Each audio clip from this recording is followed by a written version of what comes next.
PSL post retirement plan, pension super league कह सकते हैं। जिससे ये साबित होता है कि कोई भी बड़ा प्लेयर अपनी पीक फॉर्म में पीएसएल खेलने के लिए नहीं आता। इसमें कसूर हमारा नहीं है, बल्कि कसूर उनका है जो कि अपना कसूर मानने को तैयार नहीं है। पीएसएल या आईपीएल क्या बेटर है? I certainly can't wait, and I'll see you there. We'll see you there. Good luck to all the teams. IPL. तू इधर उधर की ना बात कर, ये बता के काफिला क्यों लुटा। मुझे राहजनों से गिला नहीं, तेरी राहबरी का सवाल है। अस्सलाम वालेकुम।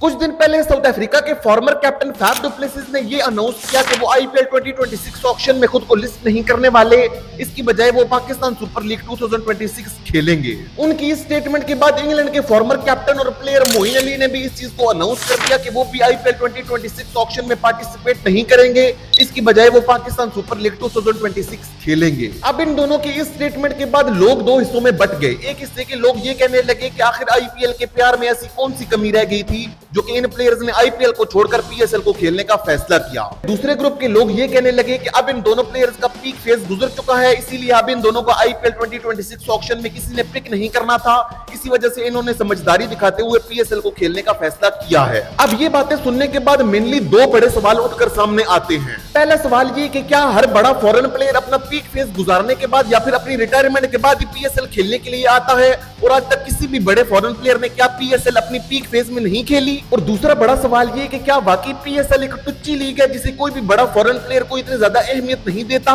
आइए आज की वीडियो की शुरुआत करते हैं और जानते हैं इन दोनों सवालात के पीछे की असली हकीकत। Hi guys, it's Alex Hales here. So we'll see you there. Good luck to all the teams. तो कहानी शुरू होती है साल 2016 से, जब पाकिस्तान क्रिकेट बोर्ड ने पाकिस्तान सुपर लीग का फर्स्ट एडिशन लॉन्च किया। जिस साल पीएसएल को लॉन्च किया गया था यानी कि साल 2016 में, उसी साल टी20 वर्ल्ड कप 2016 खेला गया था जिसे वेस्ट इंडीज ने जीता था।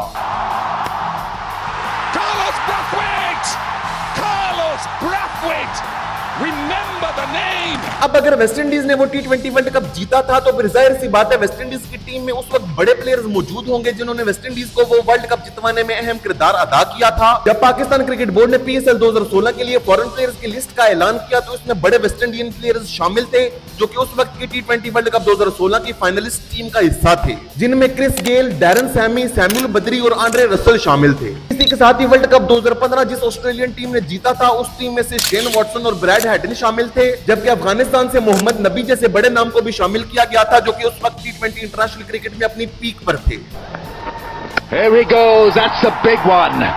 Chris Gayle is off and running. जिसके बाद आया साल 2017 और साल 2017 की सबसे बड़ी हाईलाइट थे ब्रेंडन मैकलम। ब्रेंडन मैकलम ने साल 2016 में इंटरनेशनल क्रिकेट से रिटायरमेंट ली थी और साल 2017 में उन्हें पीएसएल में पिक कर लिया गया था। Hey, it's Brendan McCallum here. Just in Dubai for the HBL Pakistan Super League. इसके बाद बहुत सारे लोगों ने ये इल्जाम लगाना शुरू कर दिया कि पीएसएल में तो सिर्फ रिटायर्ड प्लेयर्स आते हैं, देखो ब्रेंडन मैकलम अपनी रिटायरमेंट के बाद पीएसएल में खेलने के लिए आए हैं। तो भाई पीएसएल तो शुरू 2016 में हुई थी, तो उससे पहले ब्रेंडन मैकलम को कैसे ले आते। खैर, ब्रेंडन मैकलम के साथ साथ उस सीजन की बड़ी हाइलाइट्स थे इंग्लैंड के कैप्टन ओवेन मॉर्गन और वेस्ट इंडीज से कायरन पोलार्ड। खैर, कायरन पोलार्ड उस वक्त तक तो इंटरनेशनल क्रिकेट में उस तरीके से नहीं खेलते थे, वेस्ट इंडीज में उसने उस तरीके से चांस नहीं मिलता था, लेकिन जहां पर भी उन्हें लीग क्रिकेट में चांस मिलता था वो शानदार परफॉर्मेंस देते थे। दूसरी तरफ ओवेन मॉर्गन तो उस वक्त इंग्लैंड के टी20 कैप्टन भी थे। जिसके बाद आया साल 2018 और साल 2018 में एलेक्स हेल्स और जेपी डुमिनी जैसे प्लेयर्स को भी पीएसएल का पार्ट बनाया गया। एलेक्स हेल्स और जेपी डुमिनी के साथ साथ पीएसएल 2018 की सबसे बड़ी हाईलाइट है स्टीव स्मिथ। जब साल 2025 के लिए डेविड वार्नर और स्टीव स्मिथ के साथ बातें की जा रही थी तो बहुत सारे लोगों ने ये इल्जाम लगाया था, जिनमें खास तौर पर फुरकान भट्टी साहब शामिल थे, कि जब स्टीव स्मिथ अपनी पीक फॉर्म में थे तो उस वक्त इन्हें पीएसएल में क्यों शामिल नहीं किया गया था। तो भट्टी साहब पीएसएल 2018 में स्टीव स्मिथ को पाकिस्तान सुपर लीग का पार्ट बनाया गया था और मुल्तान सुल्तान्स ने उन्हें पिक भी कर लिया था, लेकिन अनफॉर्चुनेटली पीएसएल से पहले एक मैच के दौरान उनकी बाजू फ्रैक्चर हो गई थी, इस वजह से वो पीएसएल 2018 नहीं खेल पाए थे। जिसके बाद आया पीएसएल 2019 और पीएसएल 2019 तो पीएसएल के लिए एक ब्रेकआउट साबित हुआ। पीएसएल की सबसे बड़ी हाईलाइट थे एबी डिविलियर्स। एबी डिविलियर्स की शमूलियत के बाद भी लोग वही इल्जाम लगाना शुरू हो गए कि पीएसएल में तो बड़े प्लेयर्स रिटायरमेंट के बाद ही आते हैं। But 2019 will be different. In 2019, I will be participating in the PSL. I certainly can't wait, and I'll see you there.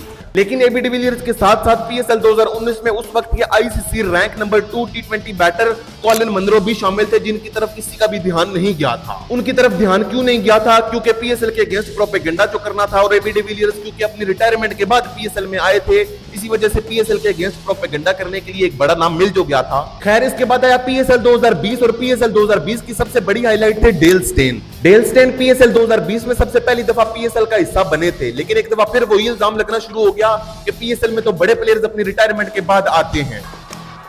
It's taken. It has worked perfectly. The change from Shadab Dilstein did not disappoint them. लेकिन Pakistan cricket board ने इस चीज को cover up करने के लिए Chris Lynn और David Malan, जो कि उस वक्त तक टी20 क्रिकेट में अपनी पीक पर थे, उन्हें भी पीएसएल 2020 का पार्ट बनाया था। लेकिन हस्बे मामूल उनकी तरफ किसी का भी ध्यान नहीं गया, क्योंकि डेल स्टेन का नाम यूज करके पीएसएल के अगेंस्ट प्रोपेगेंडा जो करना था। फिर आया पीएसएल 2021 और पीएसएल 2021 के लिए राशिद खान, जो कि उस वक्त तक वर्ल्ड नंबर 1 टी20 बॉलर थे, उन्हें पीएसएल का पार्ट बनाया गया था। बोल्ड हो गए, दोबारा आगे चले गए थे। अभी तक मैं बहुत सारे ऐसे प्लेयर्स की मिसालें दे चुका हूं जो कि अपने कैरियर की पीक फॉर्म में पीएसएल खेलने के लिए आए थे। इसी वजह से ये इल्जाम तो बढ़ ही गया कि पीएसएल में हर बड़ा प्लेयर अपनी रिटायरमेंट के बाद या फिर अपना पीक फेज गुजारने के बाद आता है। अब इनका दूसरा सबसे बड़ा ब्लेम जो कि ये पीएसएल पर लगाते हैं कि पीएसएल एक टुच्ची लीग है और बड़े फॉरेन प्लेयर्स पीएसएल को कोई इतनी ज्यादा अहमियत नहीं देते। तो साल 2021 में जब डेल स्टेन दूसरी दफा पीएसएल खेलने के लिए आए थे, तो पीएसएल खत्म होने के बाद उन्होंने एक स्टेटमेंट दिया था। अपनी उस स्टेटमेंट में डेल स्टेन ने कहा था कि जब हम आईपीएल खेलने के लिए जाते हैं तो आईपीएल में पैसा तो बहुत मिलता है, लेकिन आईपीएल में मसला ये होता है उस पैसे के दौरान क्रिकेट कहीं खो सी जाती है और क्रिकेट को हम लोग भूल जाते हैं। लेकिन वहीं पर दूसरी तरफ पीएसएल जैसी टी20 लीग्स ना सिर्फ क्रिकेट को प्रमोट करती हैं बल्कि यंग टैलेंट को भी प्रमोट करती हैं। ये डेल स्टेन का एग्जैक्ट स्टेटमेंट नहीं है, बल्कि मैं उनके इंग्लिश स्टेटमेंट का उर्दू में आपको एक मफहूम बता रहा हूं। उससे पहले साल 2020 में इंग्लैंड के लेजेंडरी क्रिकेटर डेविड लॉयड ने भी ये स्टेटमेंट दिया था कि आईपीएल में पैसा तो बहुत है, लेकिन इससे क्रिकेट को ज्यादा फायदा नहीं हो रहा,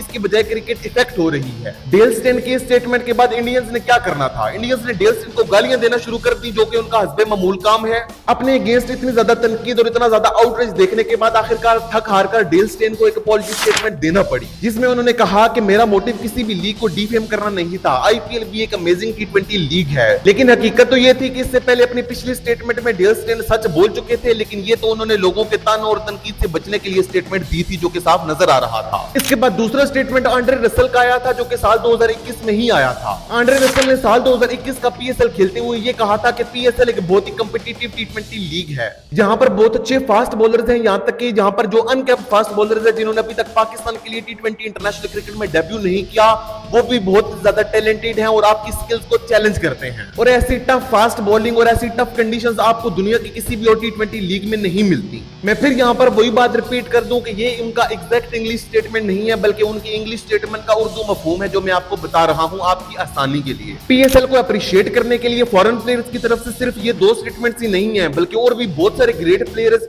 जैसे कि क्रिस गेल, डैरन सैमी और ड्वेन ब्रावो भी ऐसे स्टेटमेंट्स पास्ट में दे चुके हैं। तो यहाँ पर आपकी दूसरी बात भी गलत साबित होती है कि पीएसएल एक टुच्ची लीग है और बड़े फॉरेन प्लेयर्स पीएसएल को कितनी ज्यादा वैल्यू नहीं देते। बड़े फॉरेन प्लेयर्स पीएसएल को वैल्यू देते हैं और वो पीएसएल को खेलना भी चाहते हैं, लेकिन यहाँ पर हमारा पाकिस्तान क्रिकेट बोर्ड ही फारिग है। पीसीबी और पीएसएल की मैनेजमेंट में बैठे हुए लोग बड़े फॉरेन प्लेयर्स को पीएसएल खेलने पर कन्विंस ही नहीं कर पाते। आपको याद होगा कुछ टाइम पहले इंग्लैंड के फॉर्मर कैप्टन ओवेन मॉर्गन ने एक स्टेटमेंट दी थी। उन्होंने अपने स्टेटमेंट में कहा था कि मैं उस साल इंटरनेशनल क्रिकेट से फ्री था और मैं पाकिस्तान सुपर लीग खेलना चाहता था, लेकिन अनफॉर्चुनेटली पाकिस्तान क्रिकेट बोर्ड और पाकिस्तान सुपर लीग की मैनेजमेंट की तरफ से उन्हें अप्रोच ही नहीं किया गया था। यहाँ से पाकिस्तान क्रिकेट बोर्ड और पाकिस्तान सुपर लीग की मैनेजमेंट की नाअहली साबित होती है।